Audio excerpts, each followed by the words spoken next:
Холландов называется сейчас, Манна Пхалами изменили имя Хабиба. Хабиб тоже холландовский.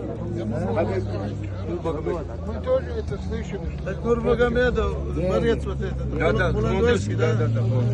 А почему он ни разу не сказал, что у него корни? Нигде не написано, не сказано, что у него корни холландовские. Он говорит, товарищ, но можно же было сказать, если у нас, вот как вы сейчас сказали, да, 300 лет у нас оттуда... Так, вот это тоже вопрос, я ему говорю. Да, это вопрос Он очень сказал, важный. я не могу сейчас это сказать, потому что подумает сейчас вот Кадыров же Рамзан наш скажет, вот видишь, сейчас он сразу, хотя никто поверит, что он 300 лет, вот чтобы это не говорили. Нет, но вы же...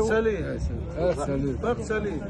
Вот приезжали к Хабибу. Смотри, кто бы ни был.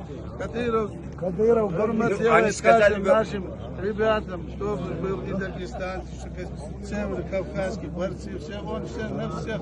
Да, он его принимал же хорошо, чтобы он... Его щедрость на всех распространяется. это Он разговор уважает всех, приглашает, принимает. Это понимает. Из-за этого не надо свои корни никому прятать. Да. Человек, А вот пришли в эту подожди, тусу ифтар делать. человек, сколько времени не менялось бы, сколько бы обстоятельств не менялось, то он должен оставаться тем, кем он есть. Если у него есть холландойские корни, то он выходит из Шаройского района, который истории имеет большое значение в Чеченской республике даже.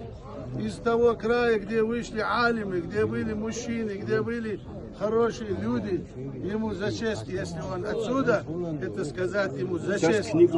За честь так и передай ему. Смотри, сколько нас стоят.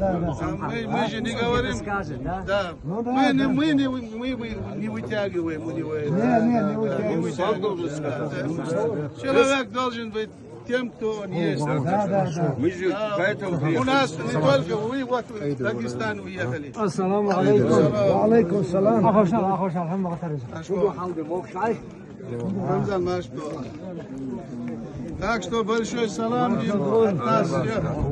Так, скажи, что родину всегда чтили. Что, если бы он отсюда не был бы такой результат и не был бы так передаем.